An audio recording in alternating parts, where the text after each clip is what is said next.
To do a fishbone stitch, bring your needle up from the back at the top of the leaf and then go down the center line, kind of a longer stitch length, depending on what look you're going for, and then you're going to bring your needle up on the right hand side, following this curve here. So just slightly to the right and below, and then you'll bring it down slightly below the end of this first stitch on this center line here, and then go over to the left side of the leaf, following this left curve here, and then back down the center line slightly below the last stitch that you did. So continue. Do one on the right down to the center line and then on the left, and then just continue that pattern right and left till you get all the way down the center line to fill in the entire shape.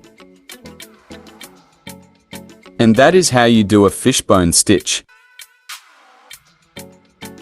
To do a lazy daisy stitch, you're going to bring your needle up through the pointed end of your shape, and then you're going to take your needle and go back down through that same hole that you just came up through, and then at the end of your shape, that curved end right here, before pulling this part down, you want to bring your needle up through the end of the curved end, and then make sure it goes to the inside of this loop here, and don't pull it too tight, because you want to make sure that it has that teardrop shape, and then you're going to go just a tiny little bit forward from that hole that you just came out of, just to secure the end of that teardrop shape. And again, let's do the pointed part of that shape, back down through the same hole that you just came out of. Leave a loop and bring your needle up through the end of that shape, the curved end, and make sure it comes through the loop. Give it a tiny little tug there, and then one itty bitty stitch forward to secure the end of your stick. And for making an actual leaf, you're going to start in the middle of your leaf, and all we're doing are just a bunch of lazy daisy stitches. So we came up, bring our needle back. Through that same point, make sure you keep a loop above the fabric, and that is how you do a lazy daisy stitch. To do a split stitch, bring your needle from the back to the front,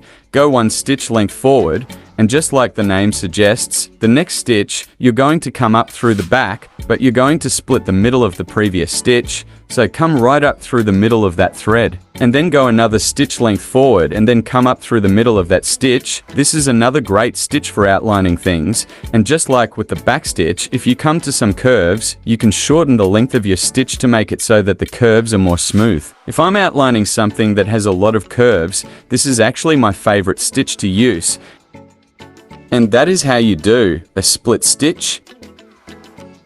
To do a stem stitch, bring your needle up through the back, and then this first stitch, you're going to want to make kind of a little bit longer than you normally would, just a little bit, and then before pulling your thread all the way down, you want to bring the needle up at the halfway point between where you came up and where you went down, and then pull that, and then you will go now a shorter stitch length forward, just a normal stitch length. And then before bringing that down, you want to bring your needle up through the hole that your first stitch length went down into, and then pull that up. And you'll notice I'm keeping my thread is coming out on the same side every time.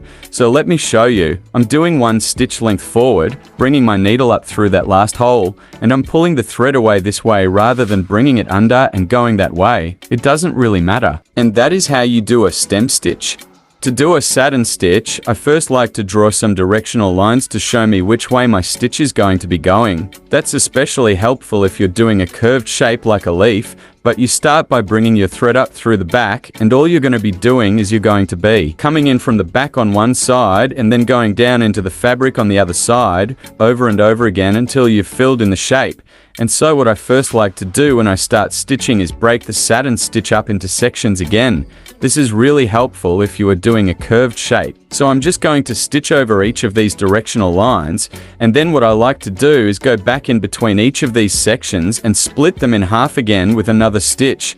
So all this does is it helps me keep my stitches more even. You don't have to do it this way, but I struggled with the satin stitch for a long time, and this really helped. And then once you finish that section, you can start on another section and then just keep going like that. Another little helpful tip for doing the satin stitch or any stitch when you're filling in a large shape like this, if you want to be consistent with where you're stitching, make sure you're consistent so that you'll get a smoother line when you're finished, and that is how you do a satin stitch.